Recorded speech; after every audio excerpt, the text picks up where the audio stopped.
LDC graduation পেছানোর আবেদন করায় ব্যবসায়ীদের সাধুবাদ, বাণিজ্যে নজর বাড়ানোর তাগিদ। যত বেশি আমরা চুক্তি করতে পারবো বিভিন্ন দেশের সঙ্গে, ততই কিন্তু এই এলডিসি গ্র্যাজুয়েশনের যে প্রভাব মোকাবেলার জন্য আমরা শক্তিশালী অবস্থানে যাব। রমজানে সারা বছরের লাভ তুলতে চান ব্যবসায়ীরা, অভিযোগ ক্যাব সম্পাদকের। অবিলম্বে এই দৌরাত্ম্য নিয়ন্ত্রণ করার তাগিদ। এবং ভোগান্তি এড়াতে অনেকেই আগে ভাগেই শুরু করেছেন ঈদ কেনাকাটা, এবার বিক্রি ভালো হবে আশা বিক্রেতাদের। আমন্ত্রণ ব্যবসা বাণিজ্য আর অর্থনীতির সবশেষ খবর নিয়ে নিউজ 24 এর নিয়মিত আয়োজন পূবালী ব্যাংক পিএলসি বিজনেস টাইমে সবাইকে স্বাগত জানাচ্ছি। পুরো আয়োজনের সঙ্গে আছি আমি আসিফ টিপু। শিরোনাম দেখছিলেন, এবারে বিস্তারিত। এলডিসি গ্র্যাজুয়েশন 3 বছর পেছাতে সরকার আবেদন করায় সাধুবাদ জানাচ্ছেন ব্যবসায়ীরা। তারা বলছেন এই সিদ্ধান্ত সময়োপযোগী, তা না হলে কঠিন পরিস্থিতির মধ্যে পড়বে রপ্তানি বাজার। অর্থনীতিবিদরা বলছেন এলডিসি উত্তরণের ধাক্কা সামলাতে দ্বিপাক্ষিক বাণিজ্য চুক্তি সম্পন্ন করা জরুরি। আবি আব্দুল্লাহ জানাচ্ছেন বিস্তারিত। স্বল্পোন্নত দেশের তালিকা থেকে উন্নয়নশীল দেশে উত্তরণের দোরগোড়ায় বাংলাদেশ। সবকিছু ঠিক থাকলে উত্তরণের মধ্য দিয়ে চলতি বছরের 24 নভেম্বর গৌরব অর্জন করতে পারে লাল সবুজের দেশ। কিন্তু মুদ্রাস্ফীতির চাপ, রিজার্ভ সংকট আর জুলাই অভ্যুত্থান পরবর্তী বাস্তবতায় এই লক্ষ্য থেকে আপাতত যাত্রা পিছিয়ে আসার পথে হাঁটছে দেশ। ব্যবসায়ীদের দীর্ঘদিনের দাবি বিবেচনায় ক্ষমতা গ্রহণের পরদিনই জাতিসংঘের সিপিডি কমিটির কাছে এলডিসি গ্র্যাজুয়েশন 3 বছর পেছাতে চিঠি পাঠিয়েছে অর্থনৈতিক সম্পর্ক বিভাগ। সরকারের এমন উদ্যোগকে সাধুবাদ জানিয়েছে ব্যবসায়ীরাও। চলতি বছরে উত্তরণ ঘটলে রপ্তানি বাণিজ্যে বড় ধস নামার আশঙ্কা তাদের। এলডিসি গ্র্যাজুয়েশনে যাওয়ার সিদ্ধান্ত নিয়েছে, এটা আত্মহত্যা করার ঘোষণা দিয়ে একটা আত্মহত্যা করতে যাচ্ছি আমরা। তো সুতরাং সেখান থেকে বর্তমান সরকার যে উদ্যোগটা নিয়েছে এটা যৌক্তিক। গত 31 বছর 8টা দেশ এলডিসি গ্র্যাজুয়েট হয়েছে, যাদের আসলে কোনো রপ্তানি বলতে তেমন কিছু নেই। এলডিসি গ্র্যাজুয়েট হলো তাদের হারাবার কিছু নেই, যেটা আমাদের রয়েছে। এলডিসি উত্তরণের সব মানদণ্ডে এগিয়ে আছে বাংলাদেশ। অন্যদিকে দেশের সামষ্টিক অর্থনৈতিক অস্থিরতার যুক্তি দেখিয়ে এটি পিছিয়ে দেওয়ার যৌক্তিকতাও রয়েছে। এমন বাস্তবতায় জাতিসংঘের কাছে বাংলাদেশের চিঠি কতটা ফল বয়ে আনবে তা নিয়ে শঙ্কা দেখছেন অর্থনীতিবিদরা।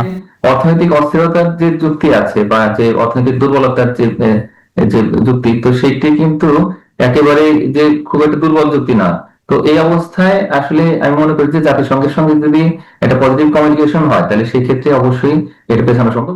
একই সঙ্গে আন্তর্জাতিক বাজারে বাংলাদেশের দর কষাকষির সক্ষমতা নিয়েও প্রশ্ন তুলেছেন বিশেষজ্ঞরা। তাদের মতে এলডিসি থেকে বের হওয়ার আগে দ্বিপাক্ষিক বাণিজ্য চুক্তি করা জরুরি। দ্বিপক্ষীয় বাণিজ্য চুক্তিগুলো যদি স্বাক্ষর হয়ে যায়, তাহলে সেই ক্ষেত্রে কিন্তু বাণিজ্যের ক্ষেত্রে বিশেষ করে যে রপ্তানির বাজারটা তখন আমাদের সংহত অবস্থাতে যাবে। আর যত বেশি আমরা চুক্তি করতে পারবো বিভিন্ন দেশের সঙ্গে, ততই কিন্তু এই এলডিসি গ্র্যাজুয়েশনের যে প্রভাব মোকাবেলার জন্য আমরা শক্তিশালী অবস্থানে যাব। জাতিসংঘের সাধারণ পরিষদ আগামী সেপ্টেম্বর নাগাদ চূড়ান্ত সিদ্ধান্ত জানাবে। ততক্ষণ পর্যন্ত দোদুল্যমান অবস্থায় থাকবে বাংলাদেশের অর্থনীতির ভবিষ্যৎ। আবি আব্দুল্লাহ, নিউজ 24, ঢাকা। এদেশের ব্যবসায়ীরা সারা বছরের লাভ এক রমজান মাসেই করতে চায়। ব্যবসায়ীদের এই দৌরাত্ম্য নিয়ন্ত্রণ করতে না পারলে অকার্যকর হয়ে পড়তে পারে সরকার, মন্তব্য করেছেন ক্যাবের সাধারণ সম্পাদক অ্যাডভোকেট হুমায়ুন কবির ভূঁইয়া। রবিবার সকালে জাতীয় প্রেস ক্লাবের সামনে একটি মানববন্ধন করে কনজিউমার্স অ্যাসোসিয়েশন অব বাংলাদেশ। চকবাজারের মৌলভীবাজারের ভোক্তা অধিকারের অভিযানে বাধা ও বাজার বন্ধের হুমকির প্রতিবাদ জানায় তারা। বক্তারা বলেন, সরকারের সামনে বড় চ্যালেঞ্জ মব সন্ত্রাস দমন ও দ্রব্যমূল্য নিয়ন্ত্রণ। সরকারি অভিযানে বাধা দেয়া হলে কঠোর পদক্ষেপ নেয়ার আহ্বান জানান তারা।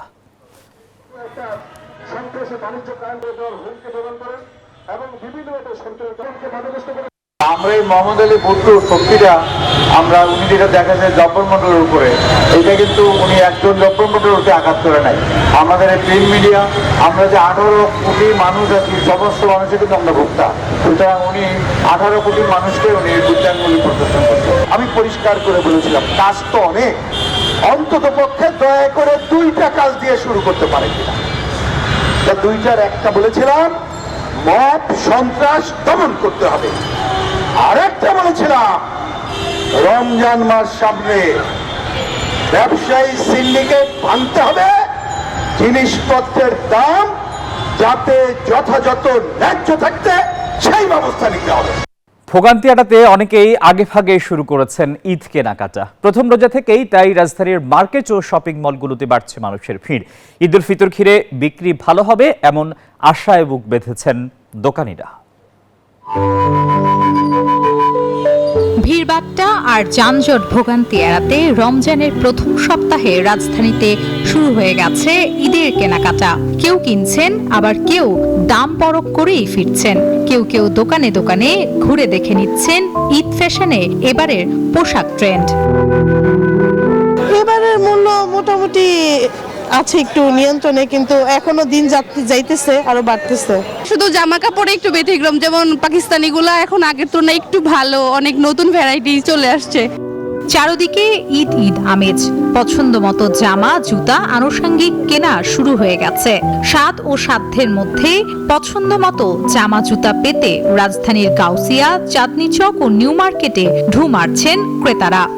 পাকিস্তানি ড্রেস তো এমনি সচরাচর ভালোই লাগে, তারপরও মনে হলো রিজনেবলের মধ্যেই পাইলাম। এখানে ব্যবসা ভালো হচ্ছে, রাস্তায় আমাদের অনেক বেচাকেনা ভালো হচ্ছে আজকে। ব্যতিক্রম তেমন একটা না, কেনাকাটা অলরেডি হয়ে গেছে। ঈদ কেনাকাটায় শুধু কাপড়ের দোকানে নয়, ভিড় হচ্ছে জুতা, কসমেটিক্স, প্রসাধনী সহ অন্যান্য দোকানগুলোতেও। ঈদ উল ফিতর ঘিরে বেচা বিক্রি ভালো হবে এমন আশায় বুক বেঁধেছেন দোকানিরাও। আসন্ন ঈদ উল ফিতরকে কেন্দ্র করে রাজধানীর মার্কেটগুলো জমে উঠেছে। উচ্চ আয়ের মানুষেরা নামি দামি শপিং মল থেকে কেনাকাটা করলেও স্বল্প আয়ের মানুষের ভরসা ফুটপাতের বাজারগুলো। তবুও সকলের প্রত্যাশা একটাই, নিজের স্বার্থের মধ্যে থেকে ঈদ উদযাপন করা। নামির আহমেদ, নিউজ 24, নিউ মার্কেট সম্মুখে, ঢাকা। যুক্তরাষ্ট্রের সুপ্রিম কোর্টের নিষেধাজ্ঞার পর পাল্টা পদক্ষেপ হিসেবে বিশ্বজুড়ে সব পণ্যের উপর আমদানি শুল্ক বাড়িয়ে 15% করার ঘোষণা দিয়েছেন মার্কিন প্রেসিডেন্ট ডোনাল্ড ট্রাম্প। আগের শুল্ক নীতি অবৈধ ঘোষণার একদিন পরেই নতুন আইনের আওতায় প্রথমে 10% ও পরে তা বাড়িয়ে 15% করার কথা জানান তিনি। সামাজিক যোগাযোগ মাধ্যমে ট্রাম্প বলেন, যুক্তরাষ্ট্রকে ঠকিয়ে আসা দেশগুলোর বিরুদ্ধে এই পদক্ষেপ নেওয়া হয়েছে এবং এটি আইনগতভাবে বৈধ। কংগ্রেসের অনুমোদন ছাড়াই নতুন এই শুল্ক 150 দিনের জন্য কার্যকর থাকবে।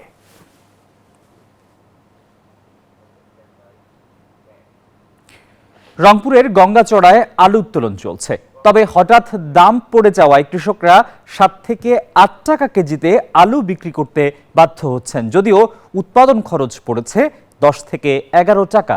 রংপুরের গঙ্গাচড়া থেকে সুজন আহমেদের পাঠানো তথ্য এবং ছবিতে ডেস্ক রিপোর্ট। ভোরেই মাঠে নেমে আলু তুলছেন কৃষি শ্রমিকরা। খেতেই পাইকারদের কাছে 7 থেকে 8 টাকায় বিক্রি হচ্ছে আলু, অথচ উৎপাদন খরচ 10 থেকে 12 টাকা হওয়ায় লোকসানে পড়েছেন চাষিরা। গিরিন মনে করো 14-15 টাকা আলু বেচাইলে তাহলে মোটামুটি মনে করো একটা তো কিছুটা এলো, মনে করো হয়তো মনে করো কেজিতে 2-1 টাকা আসতো, এখন মনে করো সমস্ত লস। আলুর দাম সর্বোচ্চ কম 60 টাকা কেজি আলু বিক্রি করছি। আমার কেজি মনে করেন যে কেজিতে মিনিমাম 2-3 টাকা করে আমাদের লস হবে। যে আলুটা আমি খারাপ আছে আর 22,000 টাকা আমার আলু খরচ গেছে, তাতে বাবা আমাদের হিসেব করছি একটা, তো আসলটা আমার টেকবে, লাভ টেকবে না বাবা। উপজেলা কৃষি অফিস জানায়, চলতি মৌসুমে গঙ্গাচরে 5,310 হেক্টর জমিতে আলুর আবাদ হয়েছে। ফলন ভালো হলেও অতিরিক্ত সরবরাহে দাম কমেছে। ক্ষেত থেকেই আলু যাচ্ছে রাজধানী সহ বিভিন্ন জেলায়। আলু উৎপাদন শুরু হয়েছে এবং কৃষকরা বাজার পর্যায়ে যেন ভালো দাম পায়, এজন্য আমরা সর্বসময় চেষ্টা করে যাচ্ছি। গঙ্গাচরে আলুর বেচাকেনা চললেও দামের ধসে হতাশ কৃষক। দ্রুত বাজার পরিস্থিতি উন্নতি না হলে লোকসান আরও বাড়ার শঙ্কা করছেন কৃষক। Desk report, news 24। কার্ডে ছিল পুবালী ব্যাংক পিএলসি বিজনেস টাইমের এখনকার আয়োজন। এতক্ষণ আমাদের সঙ্গে থাকায় সবাইকে ধন্যবাদ।